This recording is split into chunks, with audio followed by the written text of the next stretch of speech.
Thanks, Rae. The Bush administration has been accused once again of attempting to silence government scientists by getting them to agree not to talk about polar bears, sea ice, and climate change during official overseas trips. A leaked memo from the U.S. Department of Interior states that anyone traveling in countries bordering the Arctic region will limit their discussions because of sensitivities about climate change. This censorship has been advocated in the past by the administration. The Bush administration has a long history of restricting scientific discourse on global warming's impacts and solutions. This continued restriction hampers experts' ability to do their job effectively and aggressively deal with the global warming challenge. When we come back, Michael Gorman will discuss some recent green science and technology news. Stay tuned.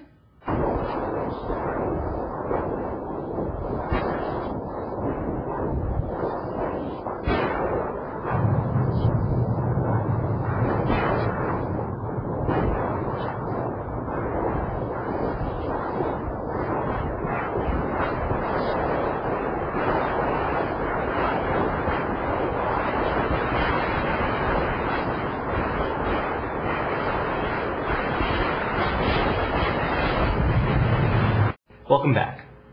Scientists have been testing a new salamander-like robot that they claim could help them discover more about the evolutionary process of animals that evolved from water-dwelling creatures into land dwellers.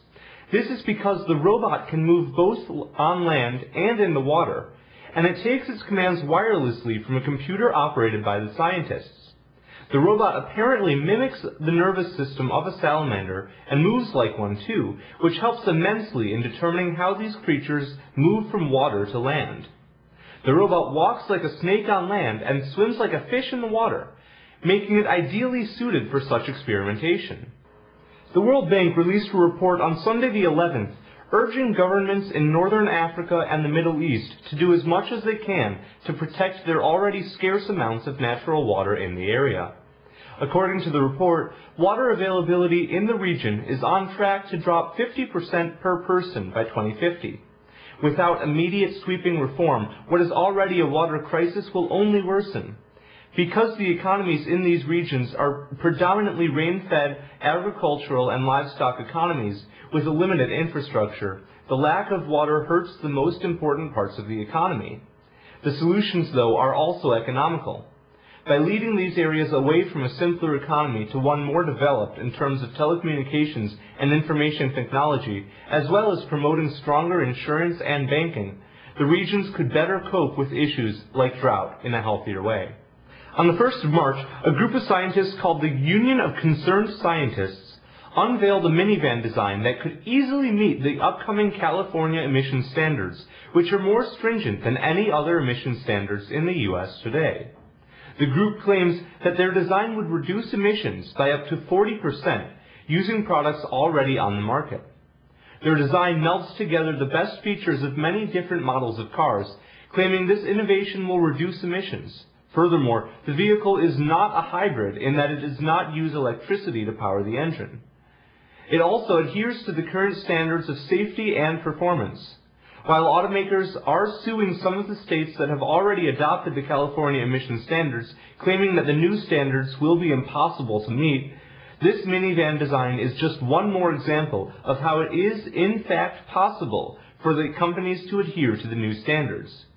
And now let's turn to Rae Rein, who will give some closing comments on biodiversity. Rae? Hi, Michael. For the viewers who don't know, where are you right now? Well, as you can see, I'm standing in the greenhouse of the CNS, which is used for classes and research projects, but is not open to the public. And as you can see behind me, there are many different types of plants. In fact, creating quite a large biodiversity for such a small greenhouse. And biodiversity is what I want to talk about today. Many scientists are genuinely concerned about biodiversity, but the subject is hardly brought up in political debate. In fact, the scope of environmental crisis is much larger than pundits are willing to acknowledge. As we have seen from the headlines in this episode, issues range far broader than just climate change.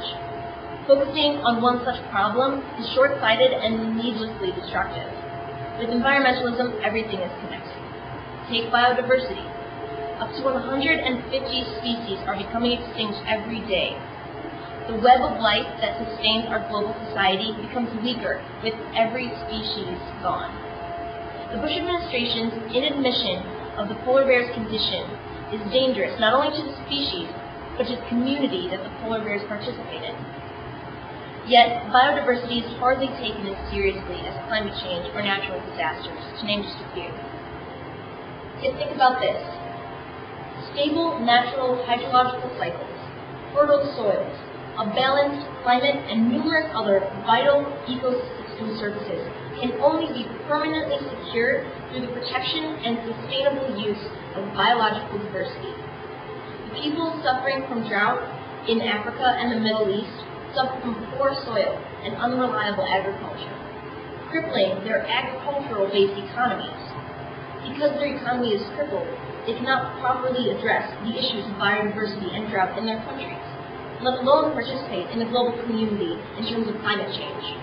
The EU consists of only 27 states in Europe, and their measures, while they might be a step in the right direction, hardly encompass everyone, because everyone is not ready to participate, nor will they ever get to the point of readiness if they do not take the necessary beginning steps to see that everything in environmentalism is connected. 2/3 of those vital ecosystem services are already in dramatic decline. An estimated 40% of world trade is based on biological products and processes. It is criminally negligent to not focus on the bigger picture of environmentalism and recognize that focusing on only one issue will leave us exposed in countless other places. That is our trial for the new age. I challenge everyone at Illinois Wesleyan to take up that call and do their part. At our fingertips lays endless opportunity to educate and change. Let us take that step. I'm Rae Rein, and that was all the news you needed to know. Many scientists are very concerned about biodiversity, but the subject is... I just got attacked by water.